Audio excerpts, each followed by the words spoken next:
Alright, so the next part would be these joints. This is the actual connector between the torso and the arms.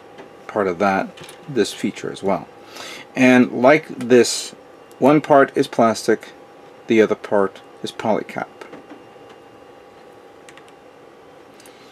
So we put one on one side, the other on the other side. Now this is the part where I'm a bit concerned. Let's see here. So you take this. This is the actual connect. This part joins these two parts. So the smaller nub part will go where the actual polycap is on this, while this, and according to the instructions, I believe the polycap goes here, and you stick it in all the way, like so. So it looks like that. Let's repeat. So that goes here, and that goes here. It is obvious, well, this one keeps coming out, but it's obvious that you'll need that, so when it turns smoothly. Now, there's another part here. You take this, you slide this in. This is actually a locking mechanism to lock the parts into place. You may have to push this in a little more, and then you have to push this polycap in because with the pressure it keeps pulling out. So I can see where people will probably say, why don't they use screws? Because I know the original Perfect Grade kits, you had to put screws on this. This one doesn't. And I don't think I don't think Strike Freedom had screws either way. Holy Christ, this thing doesn't want to go in. I'm going to push that in. Push that in too.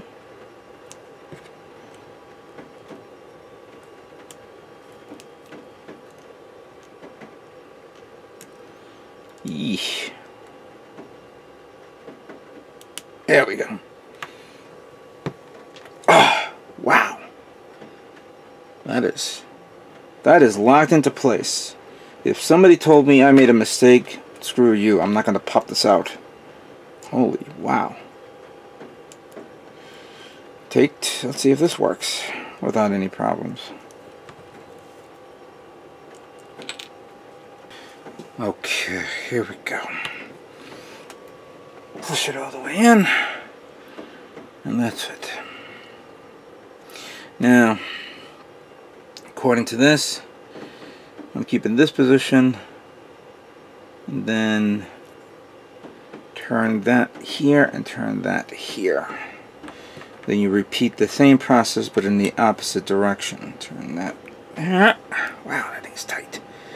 Turn that here. So it looks like that. Then, taking this part, let me see, what would be the appropriate direction?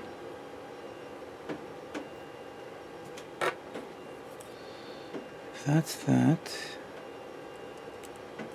and that goes there.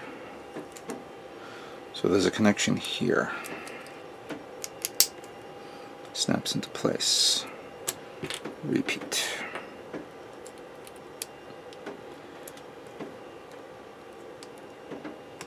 There we go.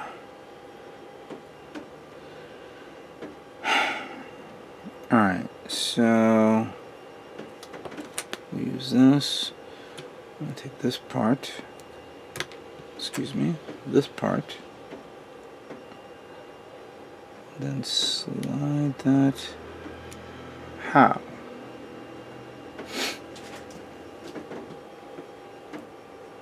Oh, I see.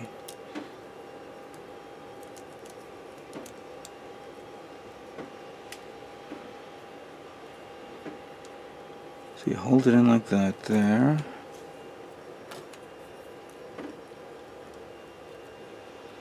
Hold that in like that there, so it looks like this.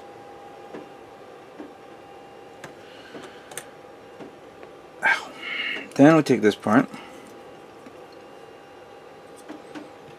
take this, put that there, take this, put that there, and lock that into place like so.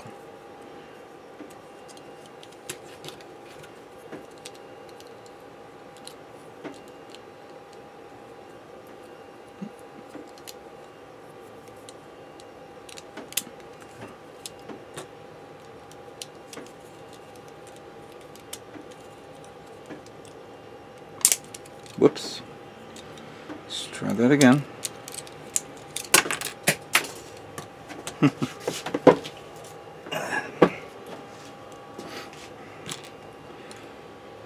Okay, so we put that there.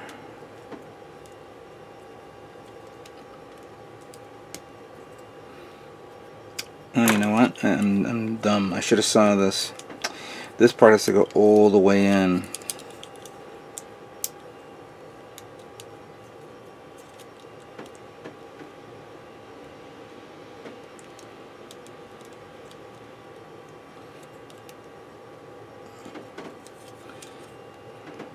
Alright, hang on a second. Okay, I figured it out. So we put this part here. And then that part goes...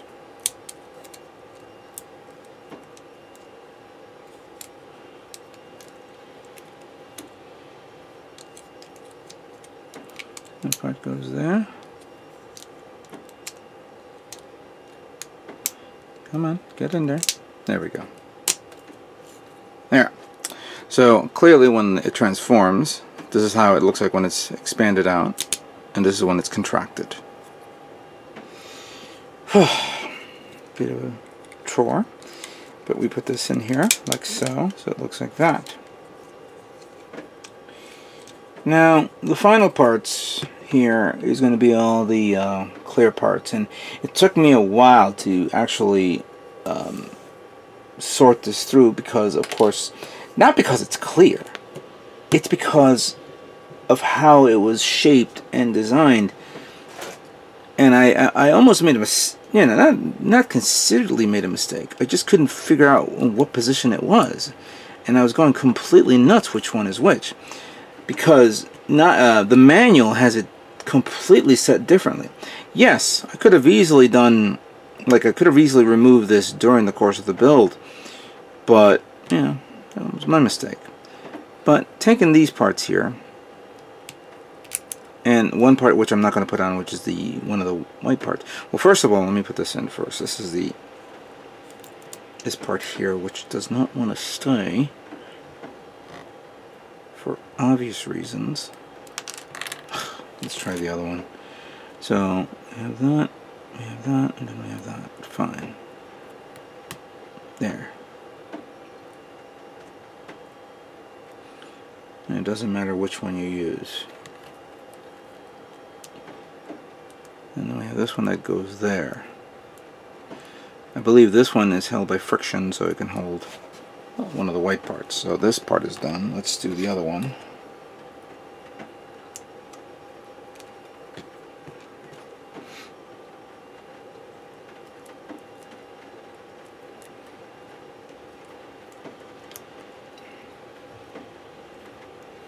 Alright, so that part is done.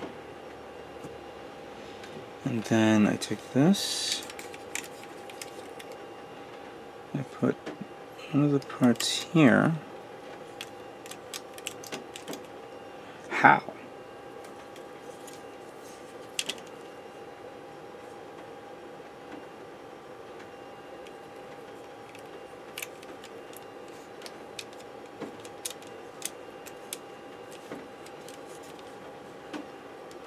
What does it latch on to? Because I don't see nothing here that it does.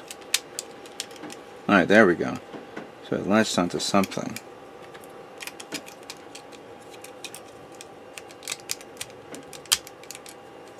There. It's a little loose, but you know, that's how it is. These parts here another issue, which of course I was trying to figure out. These actually represent the actual that side part along the shoulder that pops out. So you put that part here, and then you do the same thing with this one here. Then you flip it around like so, so it looks like that.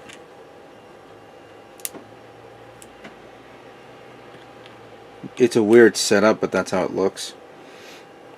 Now, most importantly, there's supposed to be white parts here that goes on this, but for obvious reasons, I'm not going to put that on. And then, just trying to see the positioning of this. One goes there. And the other one goes there.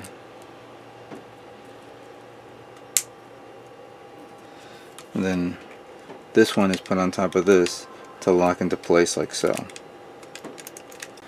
Okay, there it is. Sorry, the battery on my camcorder died at that moment. But here it is. Of course, it's expanded out, which of course it shouldn't be because this thing is should be in its compressed mode. But once you pull it out like so, then this can come up through a little railing system here, and then it looks like that. After all this, I realized that these are going to be removed during painting. I don't think maybe I don't need to remove it completely. I do need to remove it because the inside of here and here needs to be painted, and down here as well. I want to cover all my bases to make sure it looks perfect. So that's pretty much it. So here it is, the torso, the inner frame of the torso of the Perfect Grade Unicorn is now complete. And it took a little longer than normal, but then again, this is a Perfect Grade. So let's now move on to the next part of the build.